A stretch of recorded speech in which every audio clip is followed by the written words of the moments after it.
এরপরে প্রশ্ন হলো, হাঁটুর উপর কাপড় উঠলে অনেকে বলে ওযু নষ্ট হয়ে যায়, আবার অনেকে বলে ওযু নষ্ট হয় না, কারণ ওযু ভঙ্গের কারণের মধ্যে নাকি হাঁটুর উপর কাপড় ওঠার কথা নাই। এক্ষেত্রে শরীয়ত কি বলে? খুব সুন্দর প্রশ্ন, এবং এই ভুল ধারণাটা আমাদের এই অঞ্চলে একটু বেশি।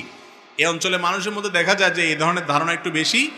হাঁটুর উপরে কাপড় উঠলে বলে যে ওযু চলে গেছে। আসলে কি যায় না। হাঁটুর উপরে কাপড় ওঠার সাথে ওযু যাওয়ার সম্পর্ক, ওযু যাওয়ার সম্পর্ক কিসের সাথে বলেন তো? ওযু ভঙ্গের সাথে। বায়ু আসলো কিনা, পেশাব পায়খানা আসলো কিনা, ঘুমায় পড়ছেন কিনা, এগুলো ওযু ভঙ্গের কারণ। বেহুশ হয়ে গেলেন কিনা, হ্যাঁ, রক্তপুষ পানি বাইরে হয়ে গলায় পড়ছে কিনা, এগুলো ওযু ভঙ্গের কারণ। ওযু ভঙ্গের কারণ যদি না পাওয়া যায়, তাহলে হাঁটুর উপরে কাপড় ওঠার কারণে কি হবে না, ওযু ভাঙবে। তবে যদি মানুষের সামনে, আরেকজনের সামনে হাঁটুর উপরে আপনার যার সতর যে আপনার দেখার জায়েজ নাই, ওযুখানা ওযু করতে গিয়ে এইভাবে হাঁটুর উপরে কাপড় উঠাইছেন অন্যের সামনে, ওযু না ভাঙলে কি হবে? ফরজ ভাঙে যাবে। ফরজ ভাঙা বুঝেন কি? সতর ঢাকা ফরজ না, সেটা ভেঙে যাবে। সেটা ভাঙলে গুনাহ হবে না।